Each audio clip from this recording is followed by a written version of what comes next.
Good afternoon. My name is Maria Helsengreen. I'm a partner in EY, Ernst & Young Consulting, and on behalf of today's organizers, NCE Seafood Innovation, NCE Legacy, and NCE Heidner Biocluster, as well as Biotech North, I'm very happy to welcome you all to the second webinar of this year's innovation process, Land Meets Ocean. And also very happy to introduce a cluster manager for NCE Legacy, Wenche Uksnøy, who will guide us through today's seminar. Thank you so much, Maria, and welcome to all of you to today's webinar that we hope will direct us a step further into our goal of this Land Meets Ocean webinar series. How can we innovate more and better, and how can we create more and better in the green and blue sector? We will today get inspiration on how new products are made of residual raw materials in forest industry and in marine industry. Next week, the topics that will be covered in this series. On Tuesday, we would look into recycling of waste from aquaculture, agriculture, and fishery for value creation across sectors. And on Friday, it will be about development of new sustainable feed ingredients from land and ocean. But through this Land Meet Ocean webinar series, we are exploring the possibilities of innovation across aquaculture, agriculture, and fishery. The four clusters have invited stakeholders and experts from different sectors to share knowledge and insights on what is done today, and as well as the challenges and possibilities of the future. Today, we are happy to have in our panel of speakers Thor Sigfusson from Iceland Ocean Cluster, Arne Grønn from Glommen Technology, and Guro Møen Tveit from SINTEF Ocean. Some practical information. This session will be recorded, and we kindly ask you to mute your sound and turn off cameras. We would like questions. We love to have questions from you, and we want them to be asked in the chat function, so please type them in there.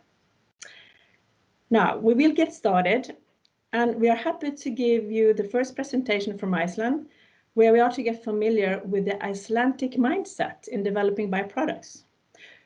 Thor Sigfusson, the founder of the Icelandic Ocean Cluster, will be presenting. He calls himself a speaker, writer, and entrepreneur, and uses extensively the slogan 100% fish. I've heard that a successful entrepreneur needs to possess the skills from both pirates and Navy SEALs. And it would not surprise me if Thor has both skills when seeing what has been achieved in Iceland. So enjoy his talk that is actually pre-recorded, and please address your questions in the chat, and our team will answer during or at the end of the webinar. So please, now Thor from Good morning, Norway. Great to be with you. I am Thor Sigfusson. I'm the chairman of the Iceland Ocean Cluster. My plan today was to present to you our ideas regarding the byproducts and see how we could actually use probably some of our methods in Norway and vice versa. The challenge for countries like Iceland and Norway in the coming years is to find ways to keep these welfare nations competitive in the global seafood market. We know we have the quality products, but we also understand that we are often competing with countries with much different wage structure and labor welfare than we do. So to strengthen further our competitiveness, we need to act quickly, invest in more automation, and focus on full utilization of our catch. The question I will try to answer here is, can the Icelandic seafood model that emphasizes on technology, quality, and more utilization of seafood become a model for other countries? First, on automation. A processing plant in Iceland with 100 employees could process around 8 metric tons per hour in 2014. In 2020, the same plant could process over 50 metric tons per hour with the same manpower. This has made it at least partly possible for Iceland to keep processing fish and deliver a final product to our customers instead of sending our whole frozen fish a long way just to process in a country with much lower wages. We know that there is quite a difference between Norway and Iceland in terms of how much of the fish is actually made into products in the processing. Latest figures show Iceland in the range of 79 to 80% of each fish being used in the processing, and Norway closer to 56% usage of each fish. Is there a way to decrease the discards both in Iceland and in Norway? I believe so. I strongly believe so.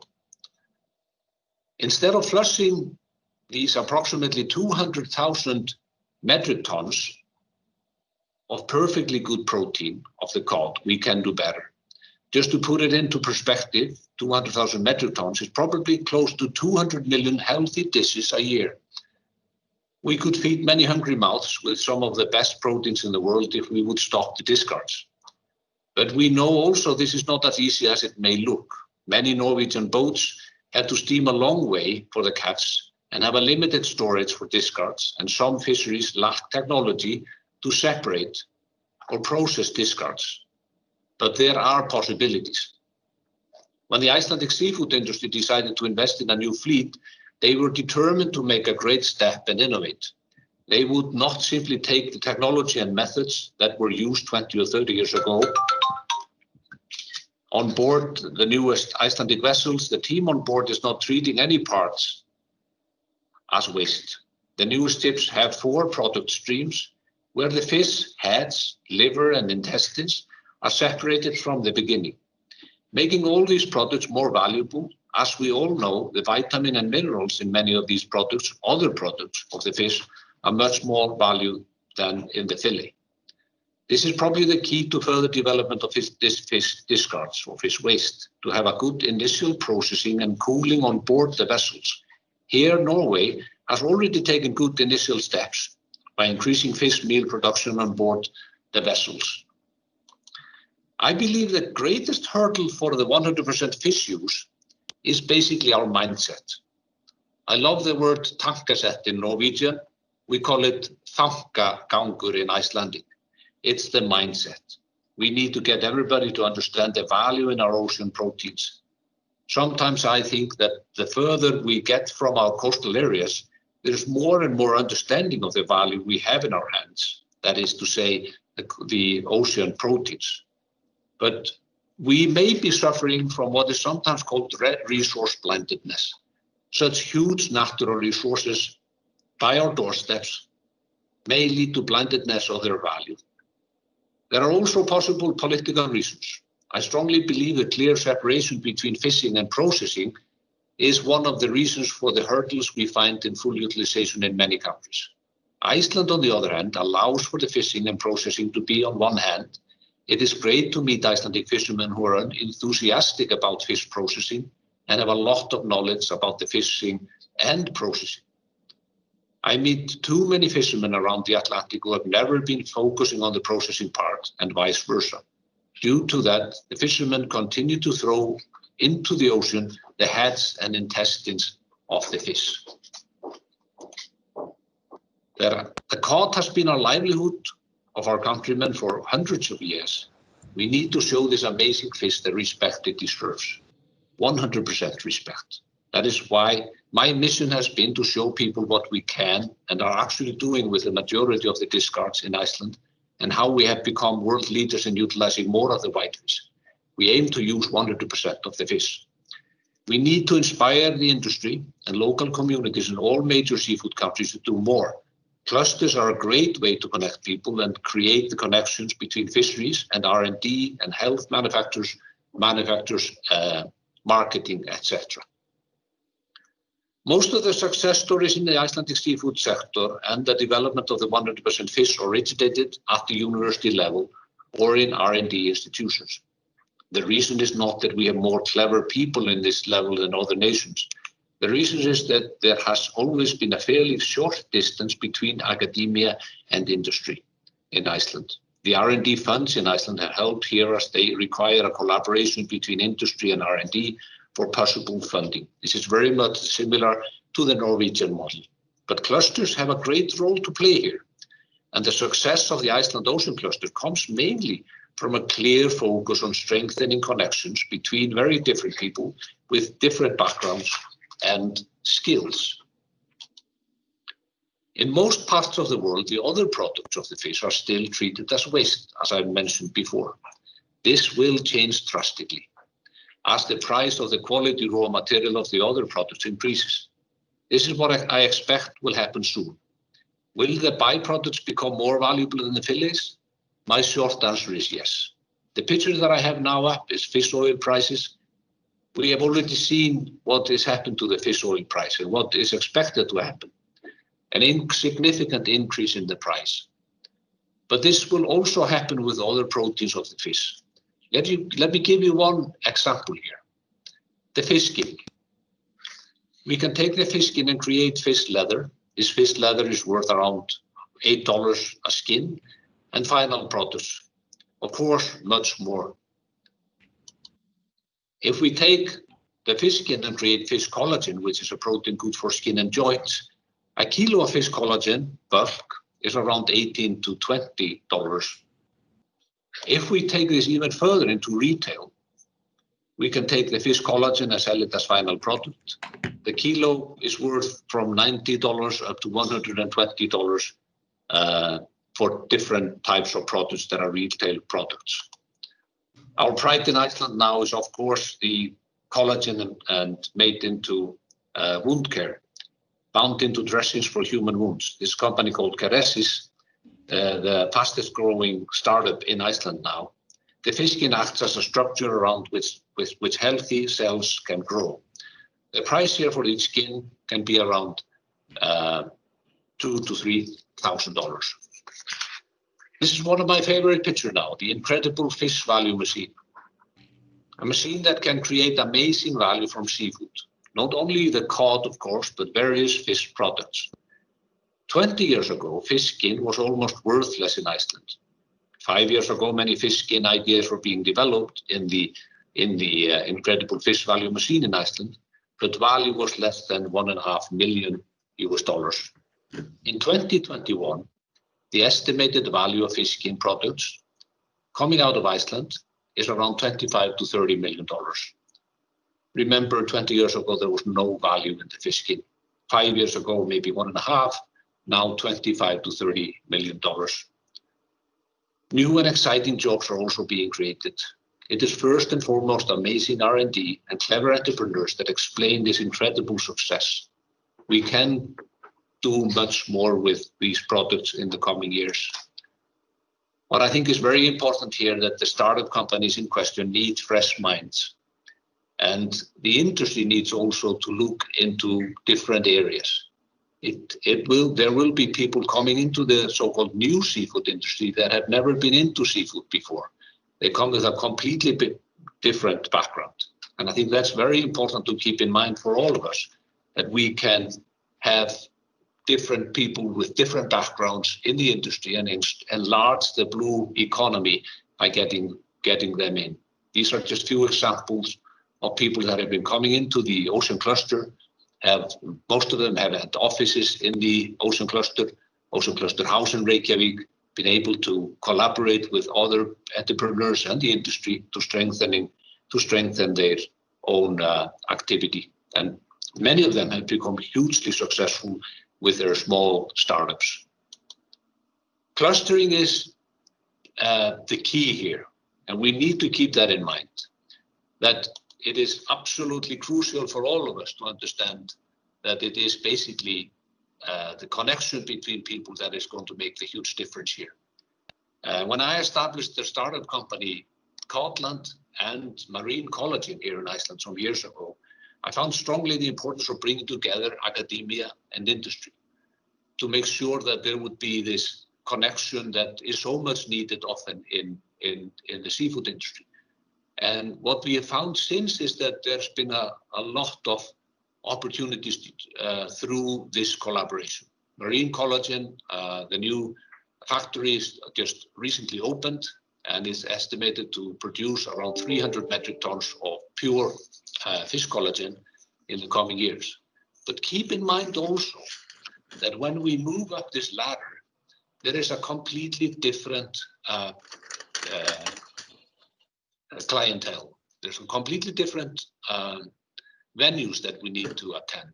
We in the beginning thought that we would actually be at some of the typical expos talking about our collagen and about our full utilization of the proteins, etc. The fact is we need to have quite a different approach to it. It means also that we need people into the industry that are not sort of all focusing just on the traditional methods or traditional ways of doing the marketing. Even the marketing is completely different. This is the nutraceutical market rather than the retail seafood market. Keep that in mind when we're talking about this new seafood, as I would call it.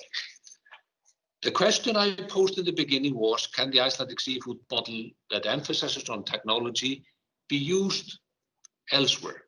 I say yes, absolutely. And I think Norwegians are showing it very well right now. You're, of course, becoming world leaders in utilizing many of the salmon products, the salmon byproducts now, something that we want to learn from you. And I think by the same token, I think Norwegian can definitely learn a lot from what we're doing in Iceland with regards to the whitefish. But I think collaboration between the clusters can also be a way for us to continue. There are opportunities, and we're actually now studying opportunities with Møen in Norway to share ideas about contacts, share our mapping of all the companies that might be of interest in terms of full utilization of whitefish at this point. And there seems to be a lot of interesting opportunities to explore further there.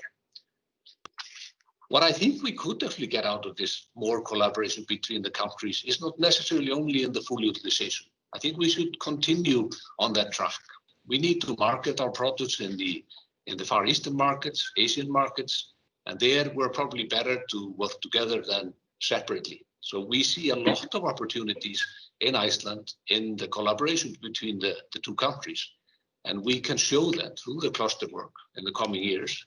We're actually doing it already in some scale, but I think we can do better, learn from each other, and be both in the direction of using 100% of the fish, become a part of the 100% fish movement. Thank you.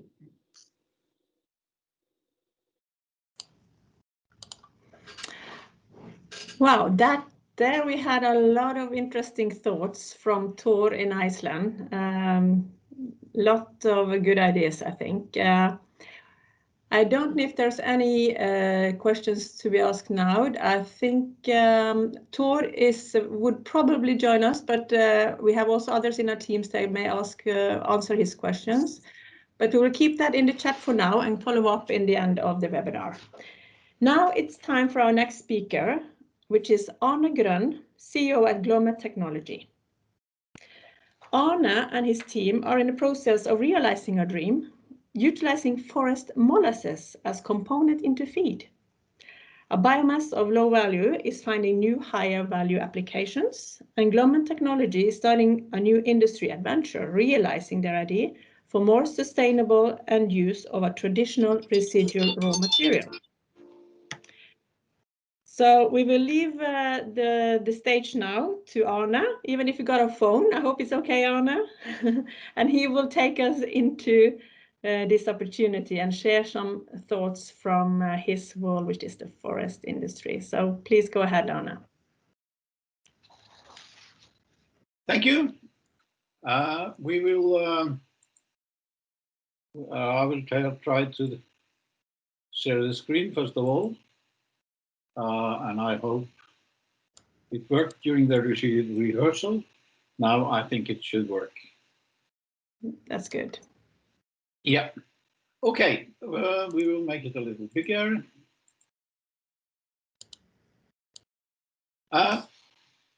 We are not at the end, yes.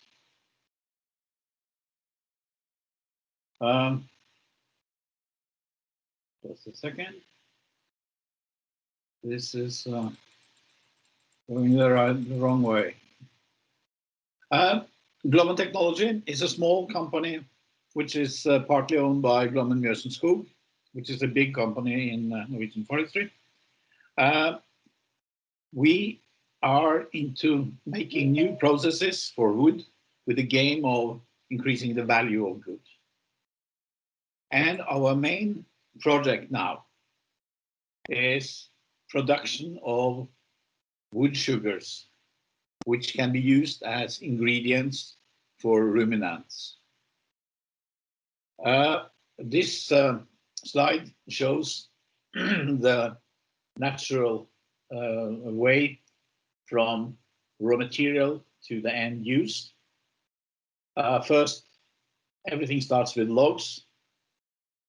Then the raw materials are in the form of chips or sawdust and the like. They go into a process which is a kind of biorefinery, where the wood is defibrated and then can be taken apart into its different components. The main focus for us so far has been the extraction of wood sugars that comes out as a syrup, wood molasses or skogsmolasse.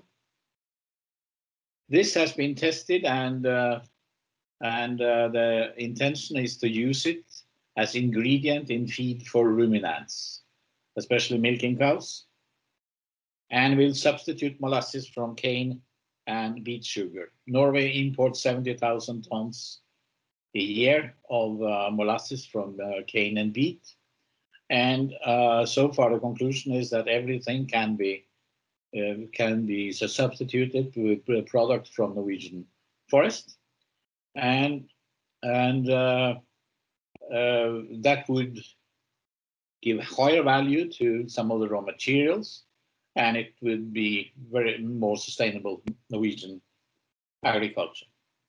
The other part of the wood, which is not becoming animal feed at this stage of the project, is then made to a renewable fuel pellets, which to a large part is substituting coal as fuel for electricity generation.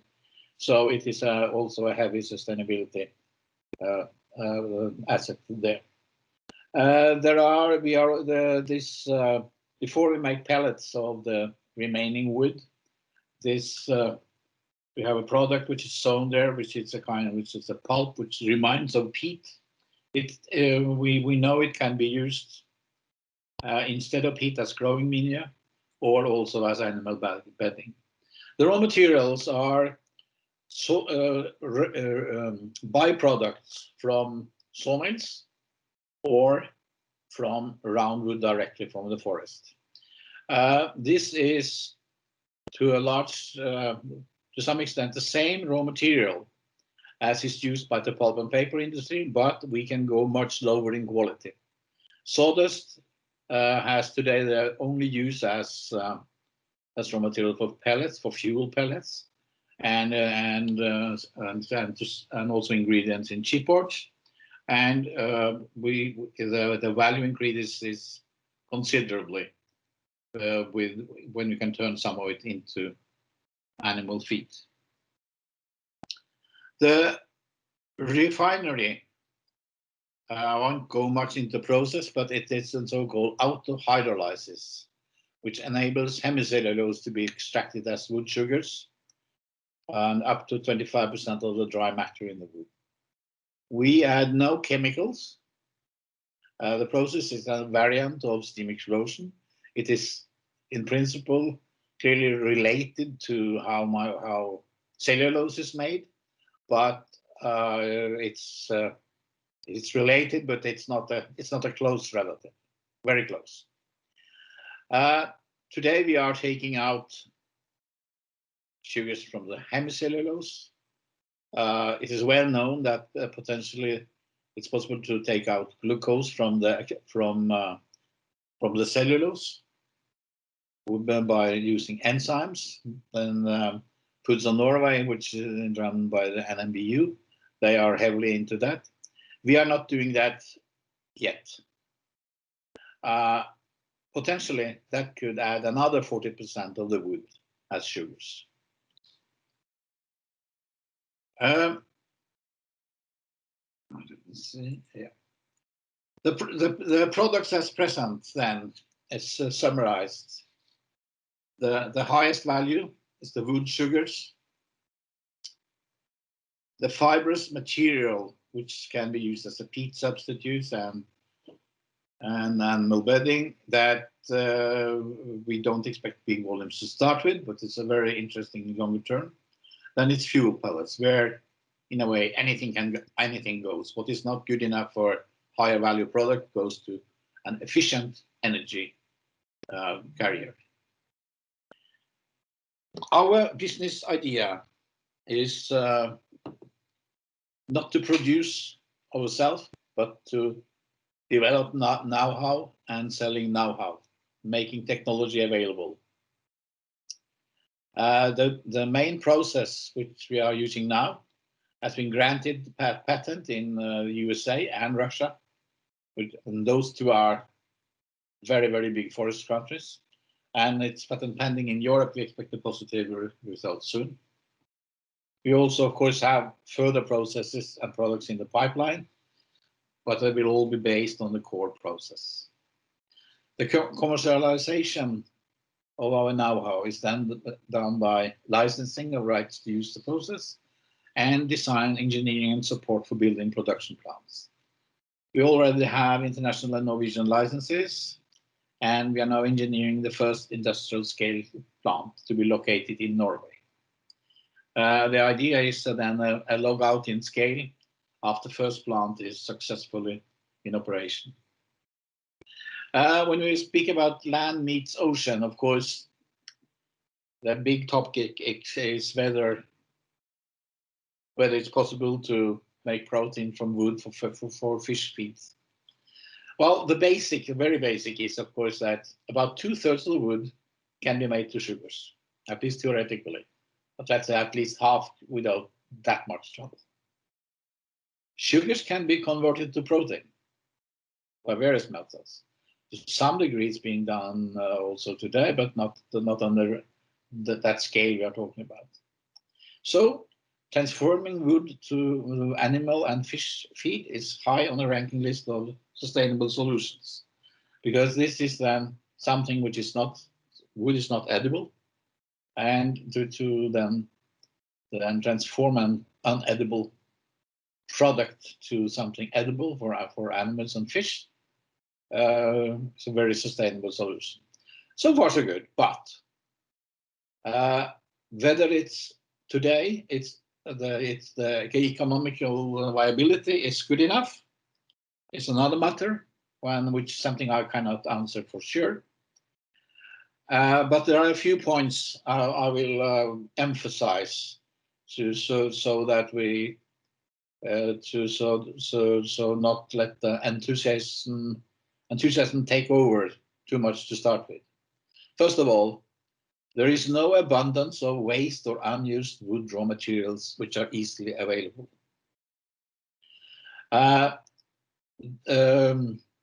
There are higher grade and lower grade wood, and for these purposes we can use lower grade woods. That's correct, but they all have some kind of use. But it's a matter of having efficient methods. Then there are raw materials available. Then there is another element which I sometimes wonder if people are thinking about when they're speaking about cheap wood residues. When we make wood sugars from wood sugars, then you have made a product which is at least as good as ordinary as other sugars. Of course, anybody producing it will not sell that and cheaper than other sugars, whatever the cost of the raw materials.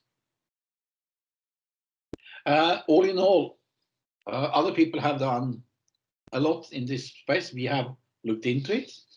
So far, our conclusion is for us, not yet. That does not mean at all that we are not going into it later.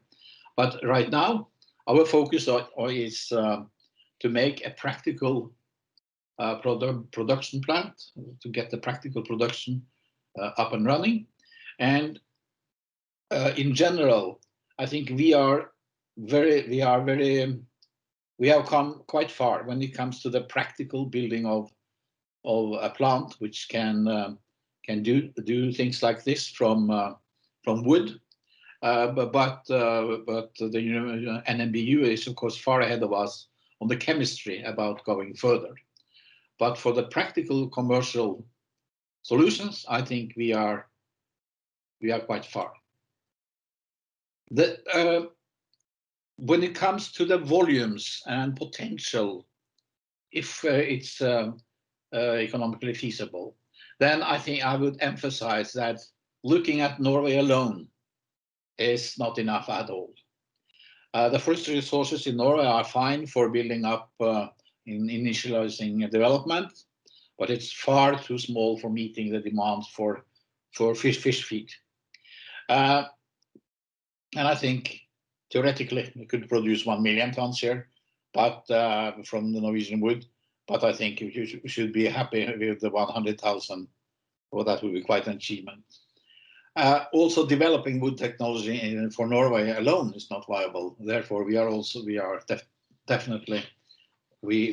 our focus very much outside. But then we are part of a wood basket around the Baltic and North Sea, which this is a market linked together. Price is more or less the same, and so on. Sweden, Finland, Baltic states, Northwest Russia, Germany, Norway. And when we look at that area, then there are big volumes. We welcome partners. We can put it that way, that without serious partners in the blue sector, we will probably forget about it. But if there are partners who would want to join us to see what can be done, then that's very welcome. Fish feed in big quantities is one thing. I'd also like to mention a couple much smaller things which we know can have some impact. In our product, we know there are prebiotics, which in the US has been used also as prebiotic for fish, just adding 1% to the fish feed for strengthening the immune system. We haven't done anything with it in Norway, but we know it could be done, and we could look into it if you have the relevant partner. There are also somebody who had done tests with our growing media, mixed it with the fish sludge as fertilizer, and anecdotal evidence was the result that they are growing the biggest tomatoes ever grown in Vestlandet. Okay, the first plant, one possible site for the first plant is at Kirkenes. It's a forestry cluster. Another possible site is closer to the ocean at Fiskermølle in Rogaland, north of Stavanger. No decision has been made yet, but it might not take so long time. Thank you for your attention. Thanks a lot to you as well, Arne. Very, very interesting. And I see we have had several questions now in the chat. So I think we will give some time for Arne to answer in the chat now, first of all, and we try to summarize at the end. So he will get some time to look into these questions. But thank you so far, Arne. We'll come back to you. We will turn back to the ocean now for a moment.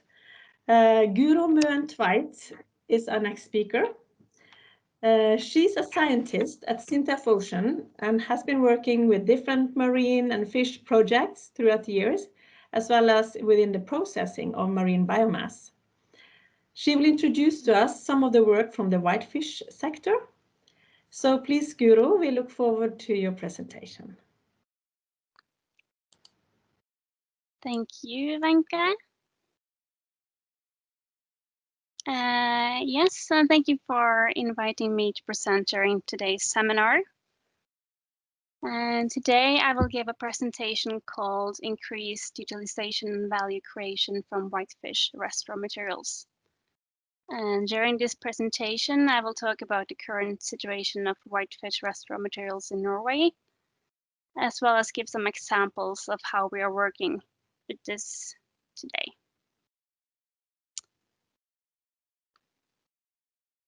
So, it is estimated that the world population will grow with 32% towards 2050, and there is a need to increase the food available with 69%.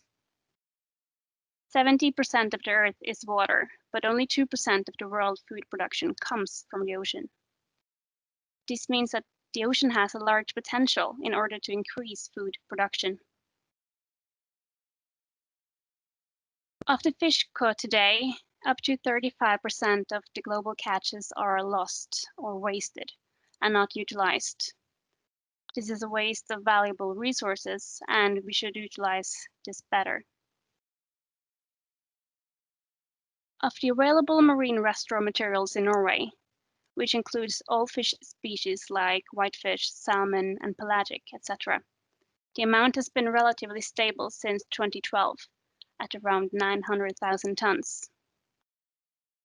However, the utilization is steadily increasing, and from a degree of utilization of 69% in 2013, the degree of utilization had increased to 82% in 2018, and it is predicted to increase further as well. This slide shows an overview of the amount of marine restaurant materials that was generated in 2018 in Norway and how much of it that is utilized. The pelagic and aquaculture utilize almost all of their restaurant materials, while the whitefish industry only utilized 59%, meaning that 41%, or 130,000 tons of 320,000 tons, is not utilized. Of the non-utilized raw materials, the seagoing fleet, like trawlers, are responsible for 93%, while the coastal fleet only represents 7%.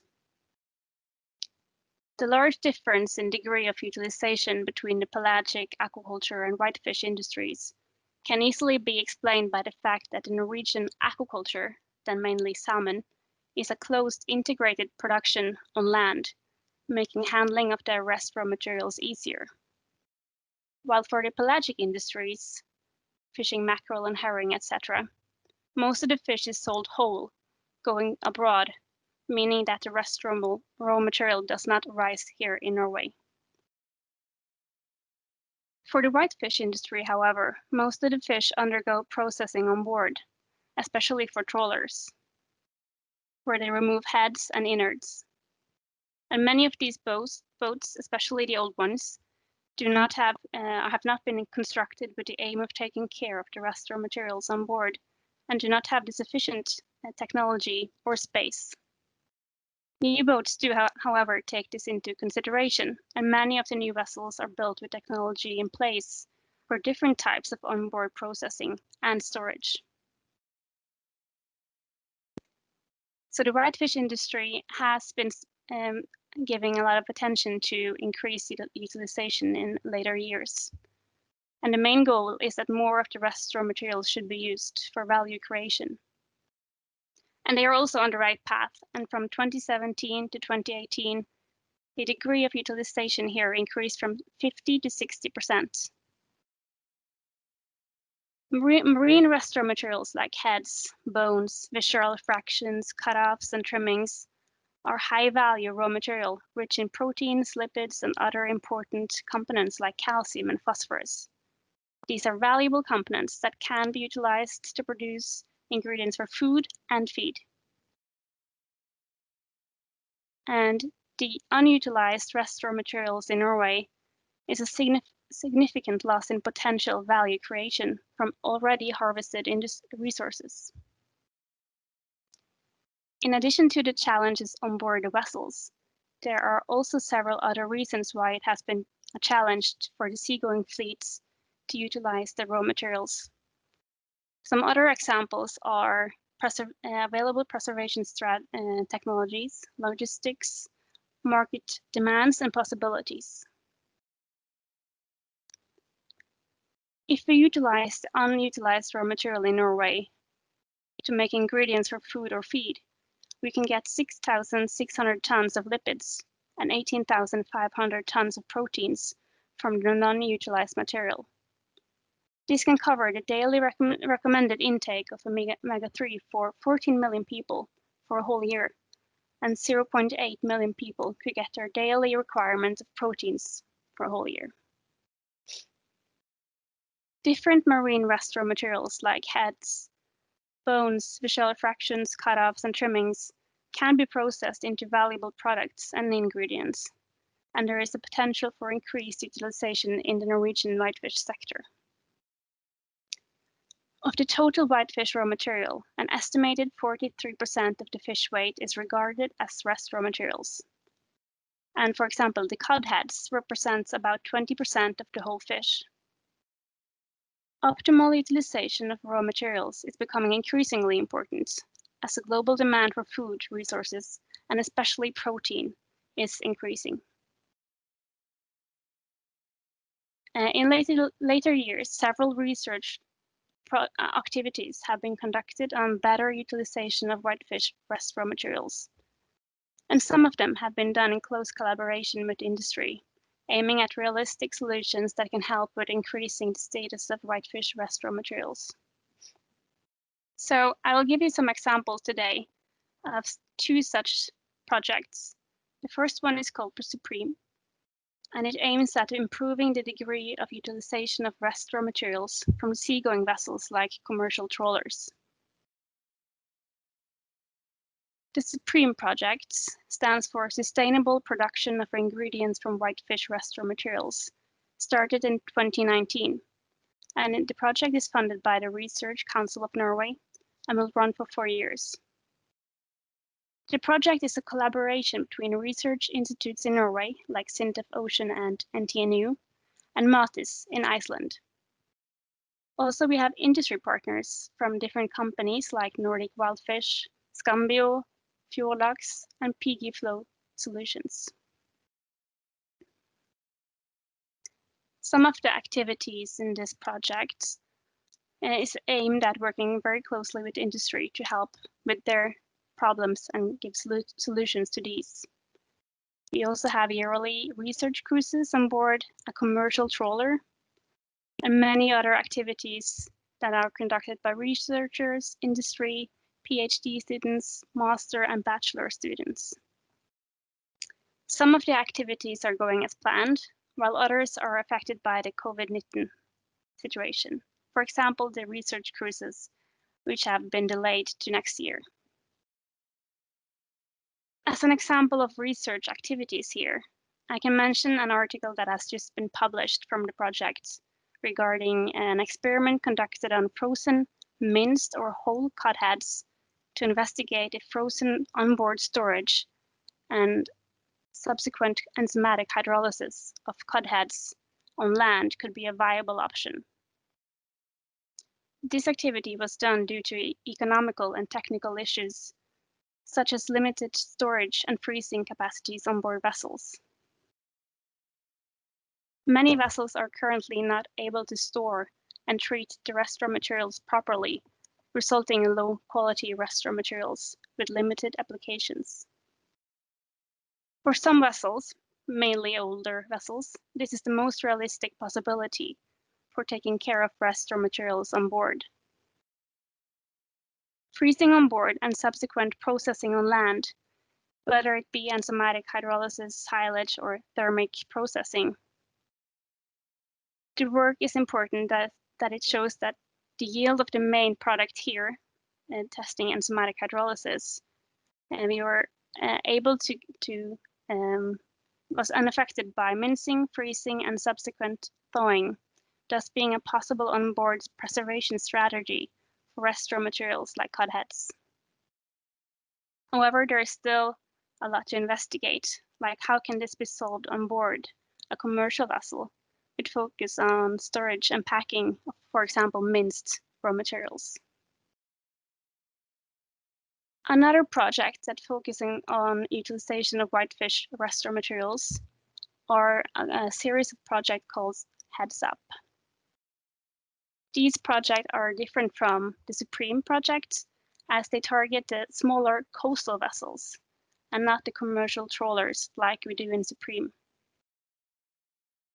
The coastal vessels have a much better utilization of rest raw materials as they deliver round fish to landing facilities along the coast.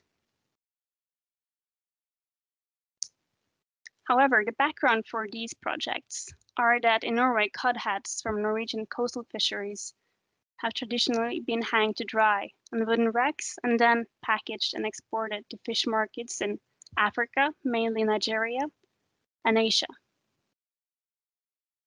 However, due to unstable markets in recent years, the price per head has been reduced, which influenced a decline in the Norwegian export and profitability. This has led to an increased interest for new technologies for utilization of cod heads, especially looking at utilization of the heads for production of high-quality proteins like protein powders or protein hydrolysates. In the Heads Up project, they have been conducting several large-scale testings in collaboration with Fuelux, and they have also tested SINTEF's mobile production unit and transported this to Tufjordbruket in Finnmark to conduct trials on fresh cod heads, producing protein hydrolysates of high quality. So that's the end of my presentation today, and I hope you have found the presentation interesting and that you have learned something about the status of rest raw material utilization in Norway today and how we can increase utilization and value creation from whitefish rest raw materials in the future. So thank you for your attention, and if you have any questions, you can ask me now after this presentation, or you can also send me an email afterwards. Thank you. Thank you so much, Guro. This was also really interesting. Thank you. And I'm curious just now when listening to you and having heard the presentation from Iceland, what are your thoughts about the way they're working in Iceland versus the Norwegian way? Because you know both the industry side here and some of the challenges. What would your thoughts be of that when it comes to learning and how we could develop further our products in Norway? I think the main challenges in Norway, I think, is the markets. I think for the vessels and the industry, that's what they're mainly focused on. What kind of markets are there for their products? If they take care of more rest raw materials on board, who will buy it from them? That's probably the main challenge that I see today.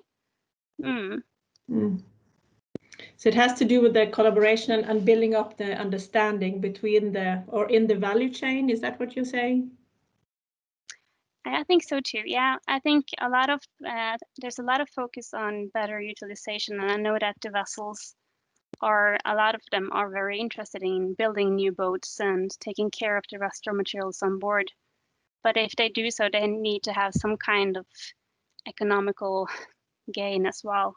And it also we have some things could be regulations as well. Maybe in the future we could have regulations in Norway claiming that we have to take everything to shore.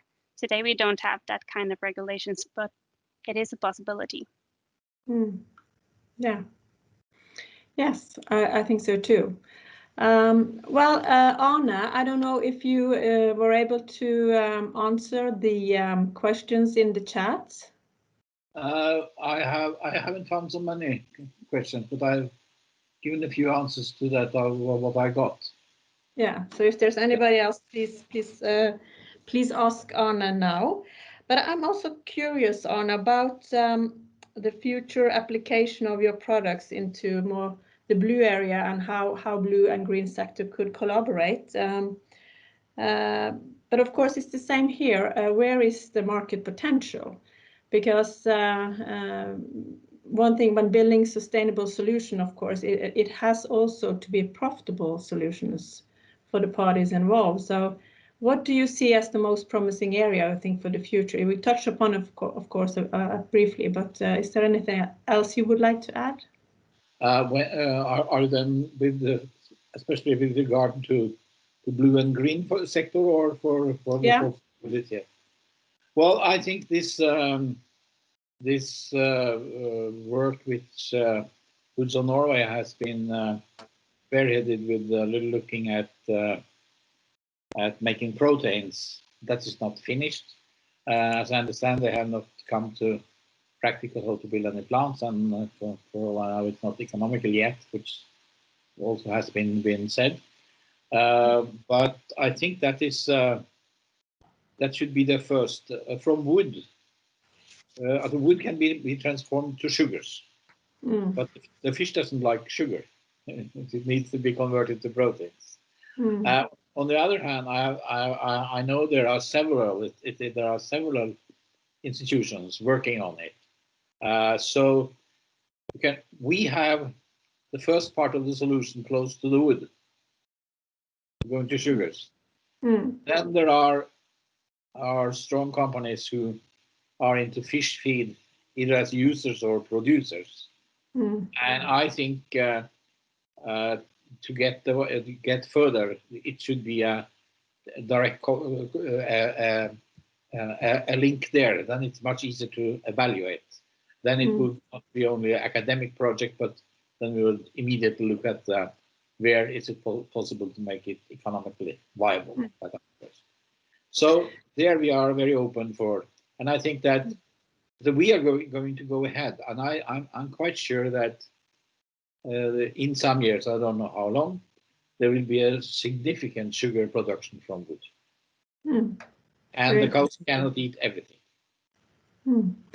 And another question, I don't really have the knowledge within this, but what about processing technology? Are there areas where these two sectors could support each other and develop solutions and new technologies, or is this like already established technology as it is today? The short answer is, of course, I don't know, but the development of the, but actually, I think indirectly there is a link already. Some of our suppliers, they are also suppliers to the blue sector, and so indirectly, I think we are already sharing something, and it's those who are developing the equipment who needs to do that. It is not the producers of products. Okay, now that's good. I see now we have a question from Svein Erik Haugmo asking, this is more for the Icelandic side. I don't know if Buggy could help out to answer this one. Who are the typical buyers or markets for Icelandic byproducts? Are they different from Norway, or is the increased utilization in Iceland only linked to processing equipment? Björgulfur, do you have any answers? Oh yeah, you already wrote that. Yeah, I can actually take it very quickly over here. Thank you. Hi everybody. So happy to see so many of you here. Just to take the two products that Mr. Sigfusson mentioned, the collagen powder and the plaster or the burn protection or burn remediation. The production of collagen powder was developed over considerable number of years, 4 or 5 years, together with a major supplier to pharma and cosmetics. And through that cooperation, they found space for collagen from fish. And actually what they found was one of the main sources of collagen to pharmaceuticals and cosmetics today is from pig skin. And that actually excludes the Muslim population globally, which is 1.8 billion people. Half of those would probably buy some sort of skincare products or a considerable fraction of that. So they actually found that fish skin collagen would address completely new market and open up completely new possibilities. The other project with kerasics, I've had the unmitigated pleasure to discuss with the fishing boat owner who actually was really critical in developing the project.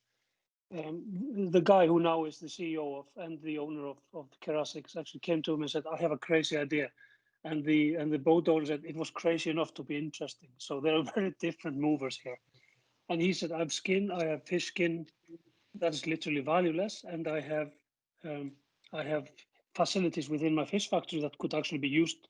So he simply opened up for resources. So actually open up for innovation in-house can be incredibly fruitful if you get the right brain and people who are interested in exploring.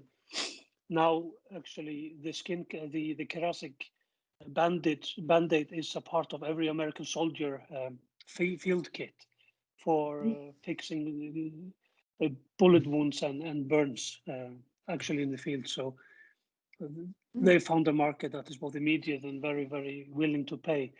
Down the line, it's going to be people with bed sores, diabetes sores, and different ailments. And regretfully, since the population in West Europe, or what we would call the first world population, is growing heavier and older, this kind of product will show a lot of application. Regretfully, but that's just how it is. But the point is, there are different ways to the goal and different ways to and different means to that as well. Creativity and the will to think differently is the main focus here. That would be the fuse or the touch paper to get the fireworks going. So be crazy and think differently, and the impossible is just around the corner, and it's not impossible. Just think about electrification of Norway. It was actually people in Hammerfest who had the first electrification in Norway. So be a little bit crazy. Yeah, well, I think that actually summarizes very well a new mindset, or a mindset that could be a good way to go in this area. And I think we will sort of start summing up now. We like 100% and the mindset, that is definitely a way to go. Just some final comments. After the last webinar in this series of 4, you will be asked as participants to give your opinion on blue-green innovation ideas, like we briefly touched upon now today, through a quest bag. So all participants will receive that. So we hope you will ask and take the time to respond to those. And we invite you, as you see here, of course, to join the next 2 webinars. The registration link is written on the slide, and it will be distributed, or is already distributed in the chat.